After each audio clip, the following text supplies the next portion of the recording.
Las tablas de la sala teatro El Sótano hoy reciben a un artista digno de admiración. De cada clase recibida, taller, evento, curso o conferencia, extrajo lo mejor, llegando a superarse paso a paso.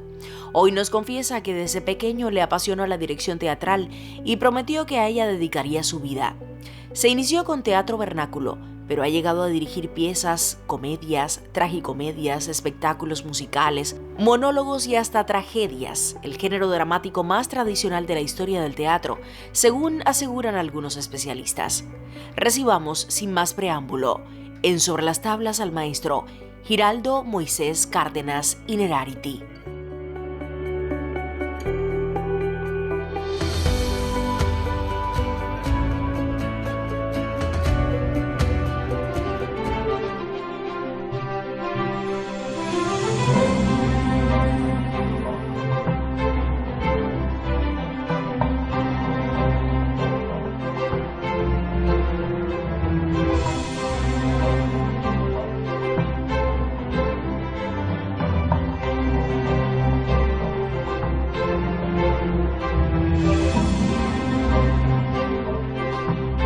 ¿Qué Hola, tal? ¿Cómo Inerarity, anda? bienvenido. Bien. Puede sentarse. Gracias.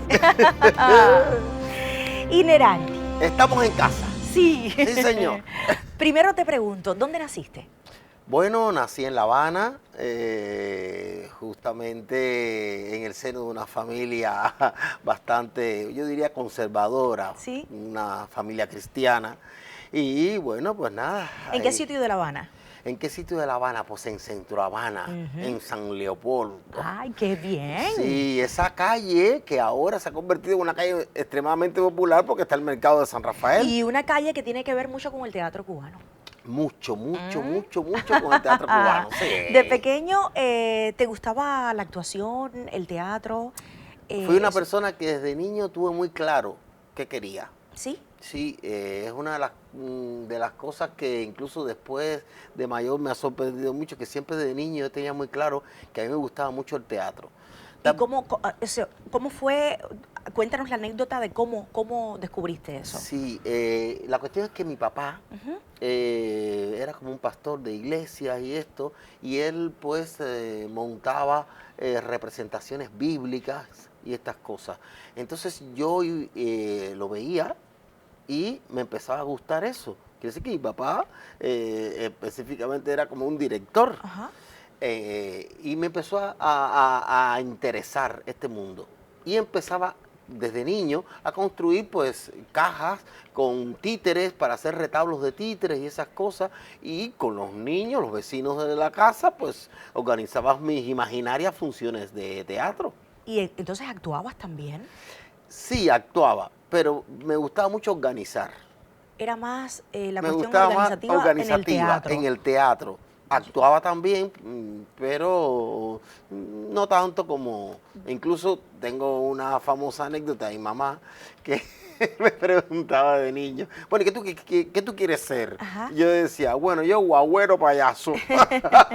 Y mi mamá dice, pues mira, te tocó esa. Y sin embargo, entonces, ¿dedicaste tus estudios a técnico en radio y televisión? Ay, sí, mi Cuéntanos, padre me cuéntanos. obligó, porque sí, papá, de que claro, de que el arte no era ningún oficio, y que yo tenía que estudiar primero un oficio, y si después yo quería, pues encaminarme en lo que a mí me gustaba. Entonces, pues, tuve, como digo yo, una gran pérdida de mi tiempo, porque cuando hay una cosa que a uno no le gusta, Ujú. pues, y o que uno lo hace de manera obligatoria, pues, no es lo mismo. Entonces, pues nada, tuve que estudiar técnico de radio y televisión en la Escuela de Artes y Oficios, en la Guadi Rico, que está acá. Pero de todas maneras eso ya iba más o menos vinculado porque la Claro, radio y la yo en la televisión Escuela de tiene que Arte y ver con el Oficio, arte. yo sí, yo estaba estudiando, pero yo estaba en los grupos de teatros aficionados y estaba muy vinculado también a todo lo que se iba haciendo de teatro en el mundo teatral, claro. Yo voy a mencionarte algunos nombres y tú me vas a decir entonces qué te viene a la mente cuando te menciono esto. Sí. Xenia Maraval y Carlos Pous. Ay, imagínate tú. Yo puedo decirte que Senia Maraval es una de mis primeras madrinas desde el punto de vista teatral. E incluso tuve la suerte, porque eso es una tremenda suerte, de primero ver a Carlos Pou y después de que Carlos Pou me diera algunas que otras indicaciones sobre la interpretación. A mí me gustaba mucho el teatro vernáculo, sí, porque fue lo que yo empecé a ver mucho. Y me acuerdo que yo decía, a mí me gusta mucho el personaje del negrito, claro, pero él decía, no, es que generalmente los que han hecho siempre de negrito han sido personas de raza blanca. Sí, blancos, teñidos de negro. Pues correcto, pues yo fui el primer negrito. Muy bien. Que me teñí de negro. Él me decía cómo se preparaba el maquillaje, todo, la forma y la manera de ser. Y yo a ellos trabajaban en el Teatro Musical de La Habana y después yo los acompañaba, que ellos hacían el Cabaret Nacional, el que estaba antiguamente debajo del Gran Teatro de La Habana. Y yo todas las noches iba con ellos y iba empapándome de todo ese mundo. O sea que tus conocimientos, los primeros conocimientos del teatro más profesional o serio, los recibiste gracias a ellos. A ellos, al Teatro Vernáculo. Y ya yo formé mi propio grupo de teatro de aficionados que se llamaba Candita Quintana. De eso quería conversar. Candita Quintana o creación humorística. O creación humorística. A ver, explícanos, ¿cómo, sí, en qué consistía? Sí. ¿Por qué surgió? ¿Dónde? ¿Cuándo? Sí. ¿Qué comenzaste a hacer con él? Sí, para mí era muy importante en aquel tiempo, estamos hablando de años 80, 81, pues para mí era muy importante seguir toda la tradición de teatro vernáculo que generalmente se estaba perdiendo. Entonces, pues, esa fue una de las cosas que yo le transmití a Senia Maraval. Y Senia Maraval, al igual que Eduardo Robreño, magnífico historiador, pues me apoyaron en esta creación de este grupo de teatro de aficionados. Bueno, empezamos en la Biblioteca Rubén Martínez Villena y eso, y ya después, pues, en la Casa de Cultura de Centro Habana en aquel momento. Entonces, pues, empezamos a cometer pues algún que otro texto de ¿cómo se llama?, de teatro vernáculo. Ahora voy a preguntarte sobre el Teatro Avenida de Guaynabo. El Teatro Avenida. Bueno, al Teatro Avenida de Guaynabo le debo yo también parte de mi formación práctica, porque la teórica se la debo a Nelson Dor, pero la práctica se la debo al Teatro Avenida de Guaynabo. Ese era un teatro que tenía una programación y de pronto paró la programación y el director municipal de cultura de ahí de Alamar me encargó con mi grupo de teatro de aficionados que fuera para allí, para ese teatro, donde había que hacer funciones todos los viernes, sábado y domingo. Entonces, como eso era allí había un público muy itinerante que iba pasando, porque la gente alquilaba las casas en la playa, esas cosas y aquí y allá, pues yo tenía que cambiar la obra al mes. Quiere decir, la obra estaba un mes y yo me estaba la obra a un mes, yo tenía que estar ya montando otra cosa diferente, o si no, invitar a otro grupo para que fueran presentando allí. Ese teatro me curtió mucho, claro, porque me obligaba a estar trabajando constantemente. Aparte, allí, además de eso, hacíamos como especie de unos festivales de teatro, unos eventos donde invitábamos a los mejores grupos de teatro aficionados, que le llamamos Panorama de Teatro, y bueno, pues allí se presentaban y estaban durante 15 o 20 días. Llegamos incluso a invitar a grupos aficionados internacionales, es decir, de Latinoamérica, sobre todo de Latinoamérica, de Perú, de Ecuador, de Chile, y se presentaron allí en ese Teatro Avenida de Guaynabo. Pero qué maravilla, sí, porque, o sea, tuviste la oportunidad, te dieron la oportunidad de, si tienes teatro aficionado, mira, ven, coge esto, trabaja. 6 años. ¡Qué maravilla! Sí, todos los fines de semana el grupo iba para allá como si fuera una secta, todo el mundo para allá. Aparte ensayábamos día entre semana. Bueno, en fin, siempre mi grupo de aficionados fue un grupo que siempre tuvo demasiadas actividades. Reto grande que además estoy clara y segura que los alumnos aprendieron muchísimo. Sí, bueno, con eso creo, sí. En ese tiempo. En ese tiempo. Bueno, pues estamos conversando hoy con Inerari.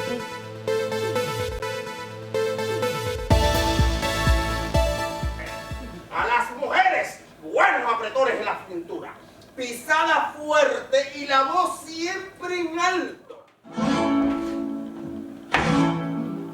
Ole ahí. ¿Se toma el fresco, zapaterita? Exactamente igual que usted. Y siempre sola, qué lástima. ¿Y por qué lástima? Porque una mujer como usted es digna de estar pintada en las tarjetas postales y no aquí, este portalillo. Entero de mi esperanza.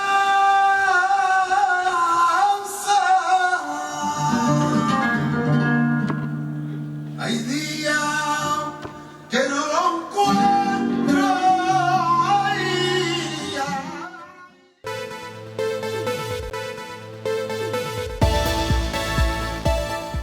Hablemos entonces ahora de tu formación y, por ejemplo, de los cursos monitores de teatro e instructores de arte. Sí, señor. Cuéntanos de esa etapa. Bueno, una etapa muy bonita, porque es una etapa donde tú te quieres comer el mundo y quieres pues estudiar y tratar de captar todo lo más posible.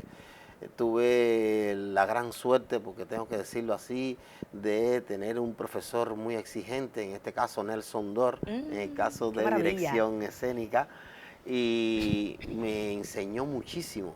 Además de eso, él decía que yo era como un vampiro, porque yo siempre estaba preguntándole y Para preguntándole absorber cosas, todo lo más posible. Y a veces él terminaba sus clases teóricas con nosotros y yo le decía, ¿le puedo acompañar a usted al teatro para ver cómo usted va haciendo las cosas? No como asistente, sino como simplemente un observador. Y yo iba a muchos ensayos a observar. Y después terminaba el ensayo y después yo iba a donde estaba él y le preguntaba, esto que usted hizo y esto por qué y esto acá. Entonces, es una persona, todo el mundo conoce la trayectoria y Sí, el prestigio claro. tan grande que tiene Nelson Dor, una persona extremadamente exigente.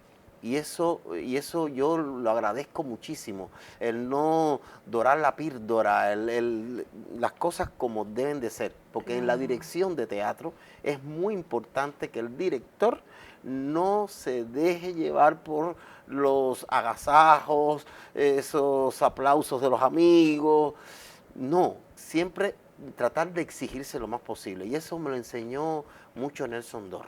En el caso de Verónica Lynn, bueno, como yo era muy payaso y me gustaba mucho lo que era la actuación de humor y estas cosas, tenía vis cómica, pues yo decía, bueno, no, yo las clases de actuación ya las tengo ya más o menos, porque sabía, y un día me dice ya, tienes que hacer, para finalizar el primer año, tienes que hacer la señorita Julia de Strindberg, el personaje de Juan. Personaje, un drama psicológico tremendo. Entonces? Y yo iba por los pasillos diciendo, la profesora me quiere suspender.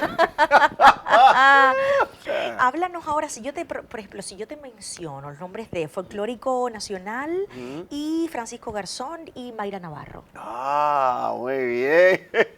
En el caso del folclórico, también vamos a decir que tuve una grandísima suerte de que di un taller Roberto Blanco de expresión corporal e interpretación, y fue en el Conjunto Folclórico Nacional. Y para mí fue un aprendizaje también muy importante, que hacía como un compendio a mis trabajos que tenía yo de dirección. Después, pues, por otro lado, en el año 1990, pues, la Cátedra Itinerante Iberoamericana de Narración Oral Escénica hace su primer curso para narradores orales escénicos, que allá en España se dice cuentacuentos, y lo hace Francisco Garzón Céspedes y Mayra Navarro, los dos como profesor. Yo tuve la suerte de poder entrar en ese curso y después poderme graduar, ser muy atrevido y graduarme con un cuento escrito por el propio Garzón Céspedes, algo definitivamente en la ternura. Y de la Compañía Cubana Máscara Laroye y la Cátedra Cubana de Artes Escénicas, ¿eso en qué año? ¿90, 1990? 90, más o menos, sí. Es que en los salones del Gran Teatro de La Habana, pues nosotros creamos esta compañía de teatro, siempre con el auspicio, y siempre tengo que dar muchos agradecimientos, porque hay que ser agradecido.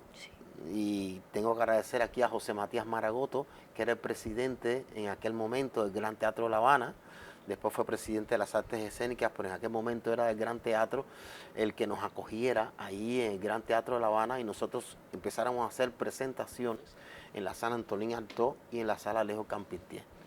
Entonces fue una etapa muy bonita, alrededor de 6 años, que culminó con una gran puesta en escena de Bodas de Sangre. En este caso, Aurora Pita, destacadísima actriz, y cuando aquello también estaba el ballet de Liz Alfonso, que trabajaba en el Gran Teatro de La Habana, y yo hablé con Liz, y Liz hizo, ¿cómo se llama?, la coreografía de esta obra de teatro. Porque el estilo de Máscara Laroye es mezclar la danza con la interpretación. O sea, es que vas como experimentando también. Sí, todo. En un espectáculo mío de teatro nunca se sabe qué puede pasar. Puede de pronto haber un desfile de moda en el medio del espectáculo. Y puede haber danza, diferentes tipos de estilos interpretativos, no me caso con uno, según lo que en el momento requiera ese estilo. Sí, como que incursionas en todos los géneros. Y además incluyes a otras personas como para que Claro. también disfruten de... Claro, aparte la base de nuestro teatro es justamente las mezclas, no en nuestro teatro, en todas las artes, porque en música también mezclamos, donde quiera mezclamos. La mezcla es muy importante y es muy rica, y eso creo que también a nosotros nos identifica mucho a nivel internacional y nos da mucho prestigio el saber mezclar diferentes tipos de estilos o de manifestaciones artísticas. Si yo te digo Creative People Models and Actor of the World en Madrid, ¿viste cómo estoy? Sí, ya veo, ya. Si yo te digo eso, ¿qué me dices? Bueno, imagínate, esto fue una agencia súper importante, Creative People, que se creó en Madrid, Sí. por allá por el año 97, 98, y era una agencia que agrupaba a modelos y agrupaba también a actores. Entonces era la primera agencia que agrupaba toda una serie de diferentes tipos de raza. Qué Claro, bien. entonces todo eso había que agruparlo. Ujú. Y me contrataron para que diera clases de actuación. Ahí en España se dice interpretación, por eso a veces me pongo a pensar, pero es actuación. Clases de actuación para los modelos y para los actores que habían ahí que trabajaban tanto para cine, teatro, televisión y también para publicidad. Esto me encanta. Sí, Esto me encanta. porque es una mezcla también. Pero es que has tenido una, yo sé que eres una persona talentosa, pero que también eres muy laborioso, y yo soy de esas personas que además de creer en el esfuerzo, el talento Sí. y el trabajo de cada cual, yo creo que también la vida se basa de que te pongan en el lugar preciso con las personas indicadas, y que eso tiene que ver con un poquitico, un % de suerte. Sí, también. Y me parece que eso te ha acompañado también. Sí, me ha acompañado la suerte, pero también mucho el trabajo, Sí, el no parar. está claro, está claro. El estar constantemente trabajando, siempre, mucho trabajo. mucho Estamos trabajo. conversando con alguien que a lo mejor algunas de las personas que están sentados frente a casa, a lo mejor no conocían de estas buenas vertientes de Inerarity, y este es nuestro invitado de hoy, porque hoy estamos hablando de una serie de géneros, estilos, especialidades con Inerarity sobre las tablas.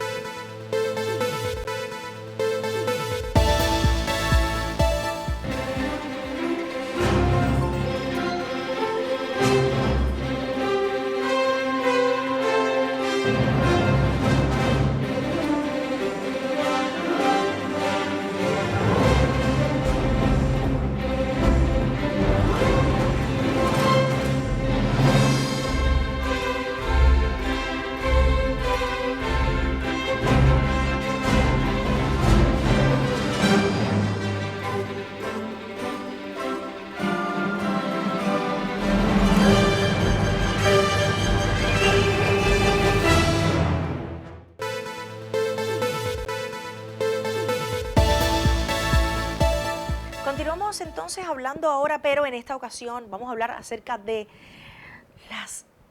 Bueno, no vamos a decirlas todas porque No, son por demasiadas. favor, por favor. 84 obras teatrales y musicales en tu vida. Eso es algo impresionante. Sí, eso es lo que me hace después ser un poquito más mayor. Comenzamos hablando, por ejemplo, de Chivo que rompe tambor.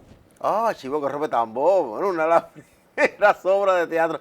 Bueno, esa comedia me la pasé muy bien. Ajá. Porque fue estando todavía en el Teatro Avenida de Guanabo y fue una puesta en escena que guardo muchos muy buenos recuerdos. Y también anécdotas, porque había una caja de muertos que había que poner en la obra de teatro como tal, y logramos conseguirla en la fábrica de cajas de muertos. Y si tú no ves con la caja de muertos por todo Zanja, ¡Ay, qué bien! estaba la fábrica yendo para el local de ensayo, a meterle en el local de ensayo. Y claro, la gente cuando entraba a veces, que no era de la compañía de teatro, del grupo de teatro, y veía la caja de muertos ahí, se impresionaba mucho con la caja de muertos. Entonces, después, pues no, la tuvimos que llevar para allá, para el Teatro Avenida de Guanabo. Y bueno, la obra era muy graciosa, porque era justamente la despedida de una persona, y en la despedida pues empezaban a salir todos los trapos sucios de toda su vida. Y era pero todo muy divertido. Ya. Esa obra sí tuvimos que hacerla varios meses ahí en el Teatro Avenida de Guanabo. Me permitió a mí respirar un poquito y no estar con esa presión de saber que tenía que montar rápido otra cosa. Hablemos de Pasión Malinche. Ah, Pasión Malinche. Debo decirte que cuando yo descubrí los textos de Alberto Pedro, Qué maravilla.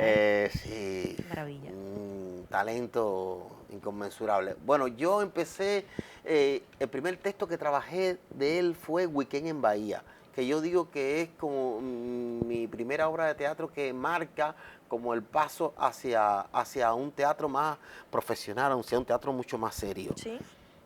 Y después de eso, pues acometí Pasión Malinche.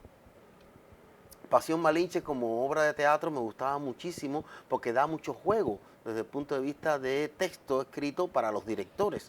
Entonces es teatro dentro del teatro, me gustaba mucho o me gusta mucho trabajar cosas de Brecht, cosas que aquí se trabajan poco. Ahora, por suerte, Alexis Díaz de Villegas, que falleció recientemente, está haciendo un trabajo súper meritorio sobre Brecht, porque realmente aquí Brecht se conoce muy poco, o no es que se conozca poco, sino es que la gente no sabe acometer Brecht. Y entonces esta obra de Alberto Pedro pues te permitía pues hacer esa cosa de teatro dentro del teatro, salir, entrar los actores, y bueno, esta puesta en escena me dio mucha satisfacción. La hicimos en aquella vez en el Teatro Miramar, una temporada que hicimos en el Teatro Miramar con esa obra de teatro, y después esa obra de teatro pues estuvo también aquí en el Gran Teatro La Habana. El Velorio Pachenko.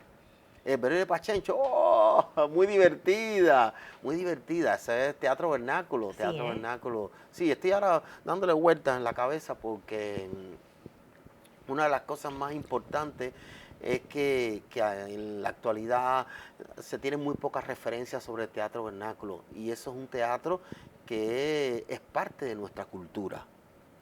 Entonces, a pesar de que en algún que otro momento tuvo algún que otro detractor, pero es parte de nuestra cultura. Claro. Entonces, yo pretendo tal vez pues hacer una puesta en escena con una nueva lectura sobre el Velorio de Pachencho. Y yo creo que en la actualidad se utiliza poco o se ve poco teatro vernáculo en la actualidad. Muy poco, casi poco. También, ¿qué ocurre? Que los directores de teatro, algunos de ellos, hacer teatro vernáculo tiene sus particularidades. Primero, tienes que tener un reparto o un elenco que realmente cumpla ciertas y determinadas características. Utilice mucho la improvisación, las morcillas se utilizaban mucho en el teatro vernáculo, y además de eso también tiene que ser un actor bastante integral, que lo mismo también pueda bailar que cantar. Exacto, es cierto. ¿Pous en España o El Tabaquero? Una de las obras que más éxitos me dio desde el punto de vista de teatro vernáculo, que tengo que agradecerle muchísimo, porque me hizo girar por toda Cuba, hacer una gira nacional, y realmente era una obra de teatro que me costó muchísimo trabajo quitarla del repertorio, porque era una obra que era como, ¿hay algún problema? Pongo en España. Y plum, se ponía la obra y era todo Y un listo. éxito. Sí. Molinos de Viento. Molinos de Viento me gustó mucho porque era una obra muy comprometida. Realmente yo me quedé muy impresionado con la puesta en escena que hizo Teatro Escambray. Fue una excelente puesta en escena. Y yo dije, a mí me gustaría, primero que todo, hacer esta obra de teatro con personas de instituto, de pre. Cuando aquello yo estaba de profesor de educación artística. La educación artística, hubo un tiempo en nuestro país de que tenía una formación, era obligatorio, era una asignatura más. Qué maravilla, ¿eh? Teatro, música, danza. Qué maravilla. Exacto. Y yo estaba de jefe de cátedra de educación artística y además de eso de profesor de teatro. Yo creo que tu vida es tan intensa en el teatro, sobre las tablas, con una serie de especialidades, géneros, estilos. Sí. Has incursionado en tanto que este programa se queda cortico para hablar de absolutamente todo Ya. lo que acontece con tu vida. De hecho, estoy viendo aquí que has traído un libro Sí. que se llama Dirigir Teatro, Sí. del cual a mí me parece que sería una buena idea comentar y conversar sobre él y sobre una serie de cosas que quedan por hablar sobre tu vida como artista. Y por eso, no sé si te parezca bien Sí. que hagamos un segundo encuentro, que nos encontremos de nuevo. Ah, La mira qué próxima bien, semana, ¿puede qué ser? maravilla. Para seguir Perfecto, ¿cómo conversando. que no? Y Sí. seguimos hablando y conversando. Si los televidentes me aguantan, pues vamos a seguir.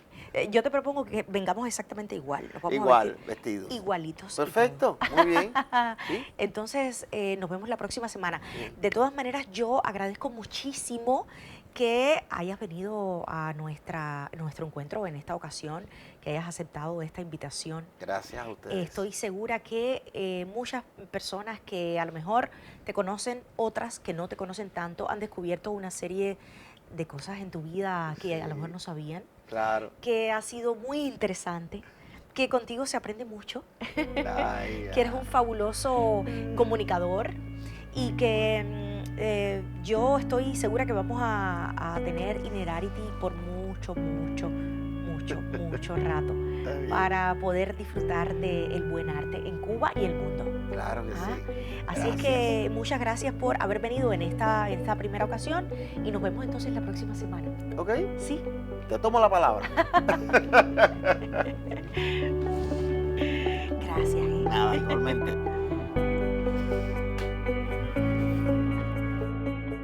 Hacemos solo un alto en nuestro diálogo. Es que la obra de Moisés es bien extensa. Hemos realizado un recuento de su pasión por el teatro y su despegue en el mundo de las artes escénicas, pero les aseguro que es una historia sorprendente y llena de superación. Aún queda mucho por conocer de la mano del maestro. Hasta un segundo encuentro, maestro Giraldo Moisés Cárdenas Inerarity.